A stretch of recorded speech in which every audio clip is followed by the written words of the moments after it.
All right, so let's continue. We already got the app trigger alert working. Okay, undo, cancel, and we already got this message. Not only just alert, but also the detail of alert. Okay, with the message working.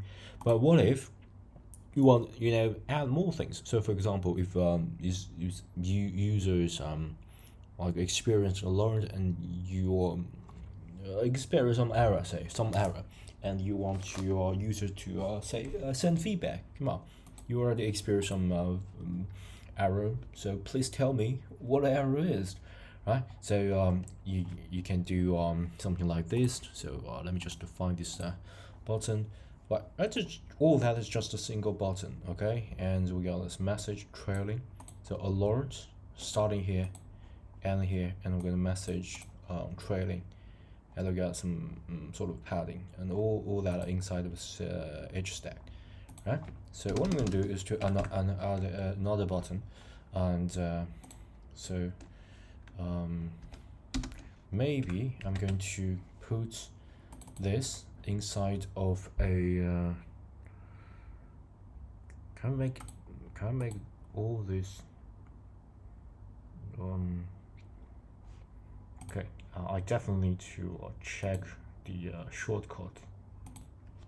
Okay, I researched a little bit. It seems that there is no actually like no generic way of doing this. It's a shame. I may write the extension for that. It doesn't really matter. So what I'm gonna do is to just just to select all the code that I want, embedded that. So Command X, maybe just add a section. Okay, and hopefully we'll just and I think why is not like automatically generate. I'm supposed to switch on the auto completion code. That's pretty weird. Okay, it doesn't really matter. I just wanted to put everything inside of a section. Okay, can I do that? Yeah, pretty good. And I can add in the title for the section. So there will be a normal plain vanilla plain. Come on, God, give me something.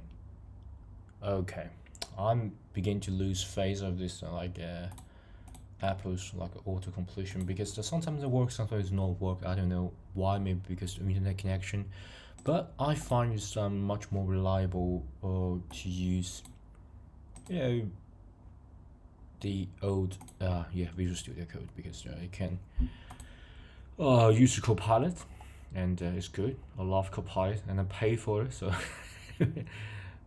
what's this? One spelling mistake. No one works, but it doesn't really matter. Okay, so yeah, let's go back here, because I can use the same old thing here. So section and the end of section, and then of course you can use another section, and come on, give me something.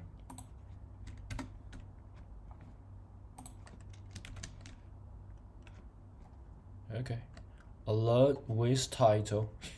Yeah, but not with title, but alert with let's say we want alert with like with some interaction. So let's add a text field. Come on. Yeah, text field. That's good. So yeah, that's much quicker. Text field. Okay, let me just quickly review this. So button, we got this say trigger alert, showing alert true. Okay, this is definitely a conflict, because we just got like a one trigger alert. So what I'm gonna do is can I just Command D to duplicate this? We can't. Yeah, this is some shortcut that I use JetBrains tool, so it doesn't really matter. Show is showing alert with text field. Come on, field. Come on, where is your field? Okay. Copilot does not Copilot fail me again. Field false, right? So I can got it here.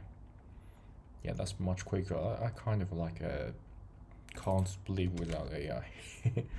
So true, and then a trigger alerts is presents.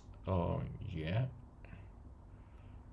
and whether it's present is connected with this showing this.